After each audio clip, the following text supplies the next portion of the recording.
بسم اللہ الرحمن الرحیم.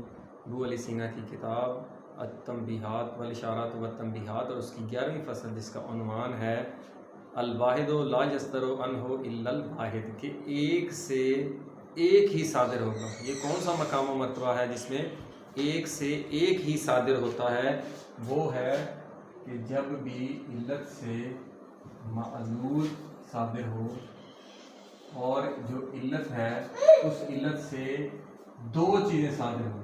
اس سے فار ایگزامپل اے بھی صادر ہو اور اس سے بی بھی صادر ہو. مصنف نے الف لکھا سمجھانے کے لیے کہ علت سے ایک علت وہ بسیط بھی ہو، اس سے اے بھی صادر ہو، اس سے بی بھی صادر ہو، یہ ممکن ہی نہیں ہے. کیونکہ دو چیزیں جب علت سے بن رہی ہیں تو لازم آتا ہے کہ جس حیث یا حیثیت لگا دیں، جس حیثیت سے اے بن رہا ہے، صادر ہو رہا ہے، اس حیثیت سے بی صادر نہیں ہو سکتا، اور جس حیثیت سے بی صادر ہو رہا ہے اس حیثیت سے اے صادر نہیں ہو رہا. آپ کہیں گے کیسے؟ دیکھیں، کوئی بھی ہے ہائیڈروجن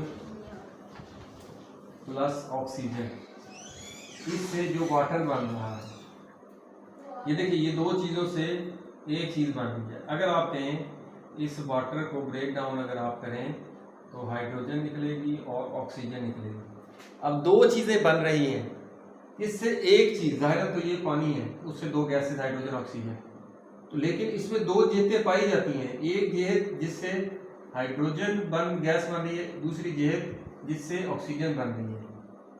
تو دو جہتیں لازمی ہیں. جب دو چیزیں پیدا ہوں گی تو علت میں دو جہتوں کا ہونا ضروری ہے.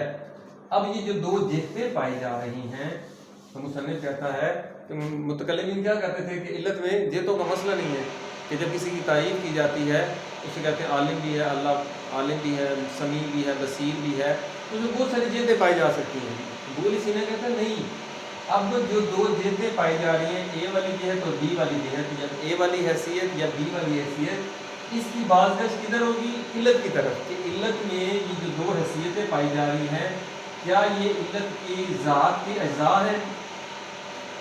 یعنی علت کی ذات کے اجزاء.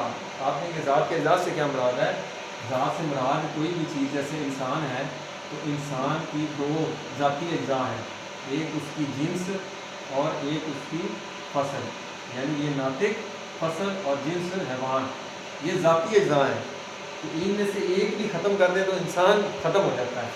تو علت یہ جو دو حیثیتیں ہیں، یا تو اس کی ذات کے دو اجزاء ہیں، یا اس ذات کے اجزاء نہیں، ذاتی اجزاء نہیں بلکہ ذات کے دو عوارض، ایک عرض سے یہ بن رہا ہے اے، ایک عرض سے بی بن رہا ہے.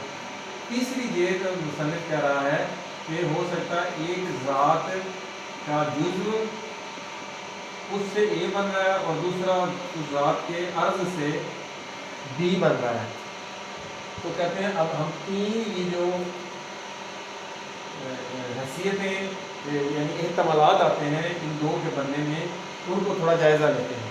وہ جائزہ لیتے ہیں، وہ کہتے ہیں ذات کے اگر اجزاء بھی لیں کہ علت کے دو جو لوازم، پہلے اس کو لیتے ہیں کہ اگر دو عوارض اس علت کے، ایک عرض سے اے بن رہا ہے اور دوسرے عرض سے بی بن رہا ہے، اور عرض کیا چیز ہوتی ہے؟ عرض موقوف ہوتا ہے جوہر پر، اس کی ذات پر. لا محالہ جو ذات کے عوارض ہیں ان کی بات ذات کی طرف جائے گی، کہ یہ جو دو اجزاء ہیں ذات کے عوارض، مثلا آگ ہے، اس کے عرض ایک ہے حرارت، ٹھیک ہے، جس جہت سے حرارت آ رہی ہے اس جہت سے دوسری چیز نہیں آ سکتی. تو اگر دوسری چیز ہوگی، کوئی بھی مثال آگ کے ساتھ کوئی چیز ہے، مرکب ہے آگ، تو اس کا جو دوسرا عرض ہوگا وہ دونوں کی بازگشت اس ذات کی طرف ہوگی، کیونکہ ایک ذات سے ہی یہ دونوں اٹھ رہے ہیں. تو جس حیثیت سے حرارت آ رہی ہے اس حیثیت سے دوسرا عرض نہیں آ سکتا، تو یہ ذات کے وارث کی بازگشت ہوگی ذات کے اجزاء کی طرف. اگر ذات کے دو اجزاء ہیں تو پھر تو یہ ذات کیا قرار پائے گی؟ یہ ذات مرکب قرار پائے گی. اس لیے مصنف کہتا ہے کہ بعید ہے کہ علت بسیط ہو اور اس سے دو چیزیں صادر ہوں، ان کو وجود ملے. تیسری جہت وہ ہے ذات کا جزء ہو، اس سے اے بن رہا ہے، اس کے عرض سے بی بن رہا ہے. تو وہ کہتا ہے جو عرض ہے اس کی بازگشت اس ذات کے جزء کی طرف نہیں جائے گی، کیونکہ اس جزء سے اے بن رہا ہے. اس کی بعض گشت ذات کے دوسرے جز کی طرف جائے گی تو بعد پھر وہ ذات کے دو اجزاء اور ذات مرکب قرار پائے گی. تو یہ بات ہوگی کہ ایک سے ایک ہی صادر ہوتا ہے اور اس میں جو تینوں احتمالات ہیں کہ وہ جو جس حیثیت سے یہ دو چیزیں بن رہی ہیں ان کی بعض گشت علت کے مرکب ہونے کی طرف اس کی بعض گشت ہوگی. اس کے بعد مصنف نے دوسری بات جو کہی ہے کہ وہ کہتا ہے ہو سکتا ہے کہ یہ جو علت ہے اس کی ماہیت اور وجود سے ایک ماہیت سے اے بنے اس کے وجود سے بی بنے یا اس کی ماہیت کے اجزاء سے وجود بنے. ماہیت کے دو جو ہوتے ہیں جنس اور فصل ایک سے اے بنے ایک سے بی بنے. وہ کہتا ہے یا تیسری شک ہوتی ہے کہ ماہیت کے دونوں اجزاء ہیں ایک ماہیت کا جزو ہے اور ایک اس کا وجود ہے جو بھی جیز ہے. وہ کہتا ہے ان سب کی بعض گشت اس طرف ہوگی کہ ماہیت جو ہے اس کے دو اجزاء ہوتے ہیں پھر تو علت مرکب قرار پائے. ٹھیک ہے کہتے ہیں یہ تو باطل ہے تو ماہیت اس کی نہیں ہو سکتی. آپ کہیں کہ یہ جو علت ہے ایک اس کی ماہیت کی جہت ہے اور ایک اس کے وجود کی جہت ہے تو پھر بھی اس کی ماہیت تو ہوئی اور ماہیت جنس اور فصل کا نام ہے تو یہ بھی مرکب قرار پائے گی علت. اس وجہ سے جب بھی دو چیزیں بنیں گی اس کی بات گشت یہی ہوگی کہ علت مرکب ہے بسیط نہیں ہے. اگر بسیط ہے تو پھر ناممکن ہے کہ اس سے دو چیزیں پیدا ہوں بلکہ اس سے ایک ہی پیدا ہوگا. اور اس پر خود احادیث دلالت کر رہی ہیں کہ اول ما خلق اللہ العقل. تو یہی عرفان حکمان فلاسفہ نے کہا کہ اس علت سے جو پہلا معلوم ہے وہ عقل اول ہے. تو جو پہلا عقل ہے جس طرح یہ بسیط ہے اسی طرح اس سے ایک ہی پیدا ہوگا. جس طرح متکلمین کہتے ہیں کہ ہر شے اللہ تعالیٰ چاہے تو ہر چیز کو ڈائریکٹ پیدا کر سکتا ہے اپنے ڈائریکٹ. جیسا کہ آپ دیکھیں کرنٹ ہے کرنٹ جہاں سے پیدا ہوتی ہے ڈائریکٹ اس کو آپ یہ بلب لگائیں گے تو بلب پھٹ جائے گا. 11,000 وولٹ جتنی بجلی جو شدید ہوگی چیزیں تو پھٹ جائیں گی. اس کو ٹھنڈا کرتے کرتے ٹھنڈا کیوں کرتے ہیں کیونکہ یہ جو گھر میں اپلائنسز یہ جو چیزیں چلتی ہیں یہ 220 وولٹ پہ چلتی ہیں. مسئلہ اس مخلوق کے ظرف میں ہے ان کا مقام و مرتبہ کم ہے مگر ذات میں مسئلہ نہیں ہے. جیسا کہ سورج کی شعاعیں تو ہر طرح پڑ رہی ہیں لیکن جس کا جتنا ظرف ہے اتنا وہ فائدہ اٹھا رہا ہے. تو پہلی جو خلق ہے وہ عقل اول ہے. جس طرح یہ مرکب نہیں ہے بسیط ہے یہ بھی بسیط ہوگی لیکن اس میں جہت ایک ہے. یہ جو بنے گی اس میں جہت دو ہوں گی. کون سی اس طرف یہ واجب الوجود ہے اس طرح امکان کا تصور نہیں تو اس میں وجود بھی ہے اور پلس اس میں امکان بھی ہے. یہ دوسری بات آ گئی.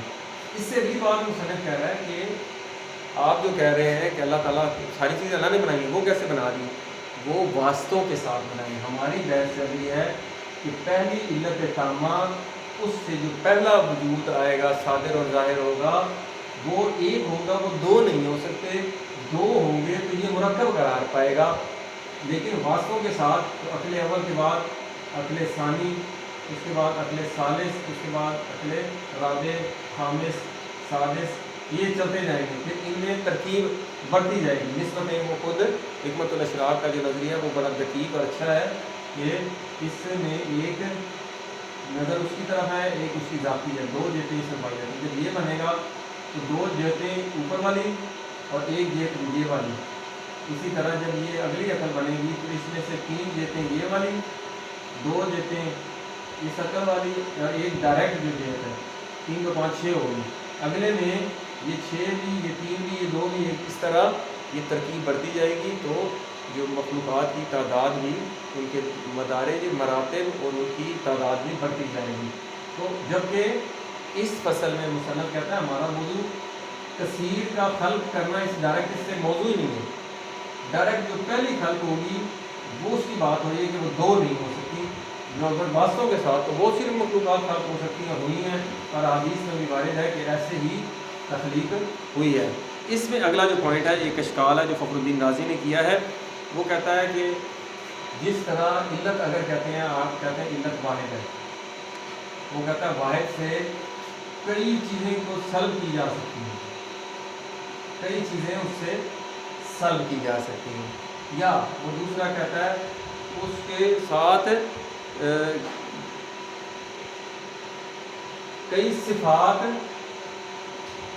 اس کے ساتھ یعنی تعریف کی جا سکتی ہے ان کی، اور تیسرا یعنی صفات کی نسبت دی جا سکتی ہے کہ یہ جو پہلی جو علت ہے یہ رحیم ہے کریم ہے جیسے وہ کہتے ہیں. اور وہ پھر تیسرا کہتا ہے کہ تیسری چیز جو یہ ہے کہ کوئی بھی شے کثیر اشیاء کو قبول کرتی ہے، جیسا کہ کہتا ہے کثیر اشیاء کو قبول کرنا، یعنی ایک چیز جو قابل ہے کئی چیزوں کو قبول کرتی ہے، وہ چیز قابل ہے. وہ کہتا ہے یہ تین اعتبارات مصنف کہتا ہے جب اس طرح ہو سکتا ہے ایک علت کے ساتھ، تو آپ کیسے کہہ رہے ہیں کہ یہ دو چیزیں نہیں بن سکتی؟ حالانکہ یہ اشکال ظاہراً دیکھا جائے تو بہت ہی واضح تر ہے، کیونکہ مصنف نے کہا ہے ایک سے جو ایک صادر ہونا ہے یہ بدیہی قانون ہے، اس لیے اس فصل کا نام مصنف نے تنبیہ رکھا، اشارہ بھی نہیں رکھا. لیکن انسان جب غافل ہوتا ہے تو پھر یہ جو بدیہیات ہیں یا اولیات ہیں انسان کے ذہن سے وقتی یا طور پر مٹ جاتی ہیں، ذرا سمجھانے سے وہ سمجھ آ جاتی ہیں. تو یہ تین فخر الدین رازی کے اشکال ہیں. تو مصنف نے اس کا کیا جواب دیا؟ اس کا جواب پہلے وہ مثال دیا ہے فخر الدین رازی نے کہ کئی چیزیں سلب کی جا سکتی ہیں، کہ جیسے انسان ہے، الانسان و لیسا بے شجر لیسا بے حجر لیسا بے حیوان، جو بھی مثال ہے کئی چیزوں کو ایک انسان سے سلب کیا جا سکتا ہے. ٹھیک ہے، جواب بھی ساتھ رہے تھے کہ کئی چیزوں کو سلب کیا جاتا ہے تو سلب سے پہلے اس ایک شے کا وجود تو ضروری ہے نا، کہ وہ جو چیز ہے اس چیز کا وجود ہونا ضروری ہے. اگر دونوں ہیں تو علت اور معلول دونوں کا وجود ہونا ضروری ہے. دوسرا مصنف نے کیا کہا کہ ایک ہی چیز کی کئی صفات سے اس کی تعریف کی جا سکتی ہے.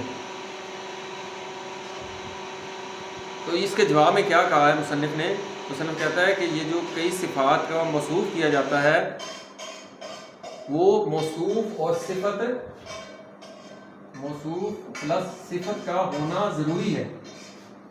صفت کو موصوف کے ساتھ اس وقت توصیف کی جائے گی جب صفت بھی وجود رکھتی ہوگی، موصوف بھی وجود رکھتا ہو.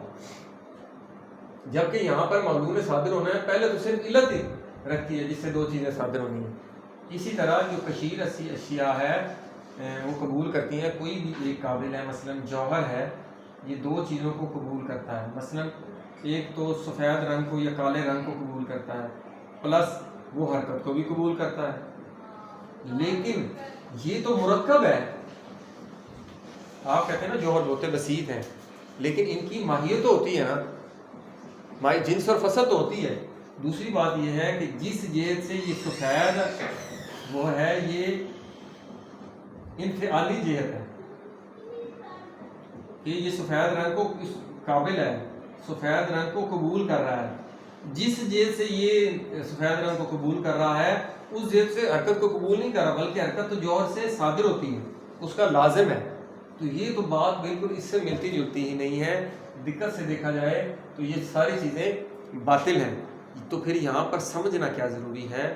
یہ صادر ہونا کہ علت سے معلول جو صادر ہوا ہے، علت سے پہلا وجود حق تعالیٰ سے پہلا جو معلول صادر ہوا ہے وہ صادر اول ہے، یا اسے عقل اول کہتے ہیں حدیثوں کے مطابق. تو وہ صادر ہونا کیا چیز ہے؟ وہ صادر ہونے کو دیکھیں، جب بھی کوئی چیز صادر ہونی ہے تو اس کو سمجھنا ضروری ہے. تو ایک تو چیز ہوتی ہے دو چیزوں کے درمیان جو نسبت پائی جاتی ہے، وہ جو نسبت ہوتی ہے اس کو کہتے ہیں اضافت. اس وقت مضاف اور مضاف الیہ جس کی طرف نسبت دی جا رہی ہے دونوں وجودی ہونے چاہیے، دونوں کی وجود ہونا ضروری ہے. پھر وہ دونوں کی ایک دوسری کی طرف نسبت ہوتی ہے. جیسے باپ اور بیٹا ہوگا تو باپ کہلائے گا نا، بیٹا ہوگا تو باپ کہلائے گا، اور بیٹا ہے باپ بھی نہ ہو کوئی، یہ ممکن نہیں ہے. تو یہ دو چیزیں جو اضافت ہوتی ہے، یہ اضافت جو ہے دونوں کا وجود میں ہونا ضروری ہے. یہاں پر ایک چیز وجود رکھتی ہے جو ازلی وجود ہے، دوسری اس علت سے صادر ہو رہی ہے. وہ یہاں پر یہ والی اضافت تو وہ تصور ہے نہیں. یہاں پر جو اضافت ہے وہ دوسری اضافت ہے. مصنف کہہ رہا ہے کہ اس حیثیت سے کہ یہ وجود رکھتی ہے، دوسرے نے اس سے صادر ہونا ہے. ہماری یہاں پر یہ اضافت مراد ہے، اس لیے یہ دونوں مفہوم جو اضافت حقیقی اور یہ والی، کیونکہ یہ جو علت سے یہ معلوم ثابت ظاہر ہو رہا ہے یہ بطور سمیمہ ہوتا ہے، ٹھیک ہے، یہاں تک کہ یہ ثابت ہو گیا کہ ہمیشہ علت اگر بسیط ہوگی تو اس سے جو معلوم ثابت ہوگا وہ بھی واحد ایک ہی ہوگا، وہ دو یا دو سے زیادہ تصور نہیں ہو سکتے۔ اگر دو یا دو سے زیادہ ظاہر ہوں گے تو اس سے مراد یہ ہے کہ علت جو ہے وہ مرکب ہے، تو بسیط ہی نہیں ہے، جبکہ ہمارا فرض یہ ہے اور سب یہ مانتے ہیں کہ جو علت العلل ہے وہ بسیط ہے۔ پھر مصنف نے یہاں پر بیان نہیں کیا، لیکن یہاں پر جو عقل اول کا موضوع ہے علم عرفان میں، یہ عقل اول کا موضوع، عقل اول جو اس علت تامہ سے وجود میں آ رہا ہے یہ خارجی وجود رکھتا ہے، تو اس کا مرتبہ بہت بعد میں ہے، اس سے پہلے بھی کئی مراتب ہیں لیکن وہ خارجی نہیں ہے، وہ علمی مراتب ہیں، تو یہ ایک عرفانی جہت سے یہ بھی ایک تصور ہے۔ والحمدللہ رب العالمین۔